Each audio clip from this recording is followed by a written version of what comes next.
Hello everyone, in this video we will be discussing about vacuum distillation. Vacuum distillation is distillation performed under reduced pressure which allows the purification of compounds which are not readily distilled at ambient pressure or simply to save time or energy. It is very commonly used in the chemical process industries where large quantities of liquid have to be distilled like in petroleum refining, natural gas processing, liquefaction of gases, etc. Vacuum distillation needs less processing time. It is energy saving as we lower the boiling point of the mixture, consequently heat is also reduced. Now we will discuss about what molecular distillation is. Normal vacuum distillation is virtually useless for the distillation of compounds having very high boiling points, which needs to be distilled at pressures in the region of 10 to the power minus 5 mm of mercury if decomposition is to be avoided. In molecular distillation, the permanent gas mixture is so low that is very little influence upon the speed of the distillation. If the distance from the surface of the evaporating liquid to the condenser is less than the mean free path of the molecule of distillate vapor in the residual gas of the same density and pressure, most of the molecule which leaves the surface will not return. Therefore, the distillation velocity depends on the speed at which the vapor from the liquid being distilled can flow through the enclosed space connecting the still and condenser. The driving force of the liquid is its own saturation pressure.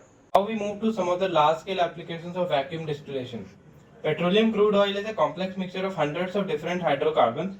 In distilling crude oil, it is important not to subject it to temperatures above 370 degrees Celsius because high-weight molecular components in the crude oil will undergo thermal cracking and form petroleum coke at temperatures above that. Formation of coke would result in plugging the tubes in the furnace that heats the feed stream as well as the column itself. Due to this constraint, the yield is residual oil from the bottom of the atmospheric distillation column, consisting entirely of hydrocarbons that boil above 370 degrees Celsius. To further distill the residual oil from the atmospheric distillation column, the distillation must be performed at absolute pressures as low as 10 to 40 mmHg. The low pressure in a vacuum distillation column increases the volume of vapor formed per volume of liquid distilled.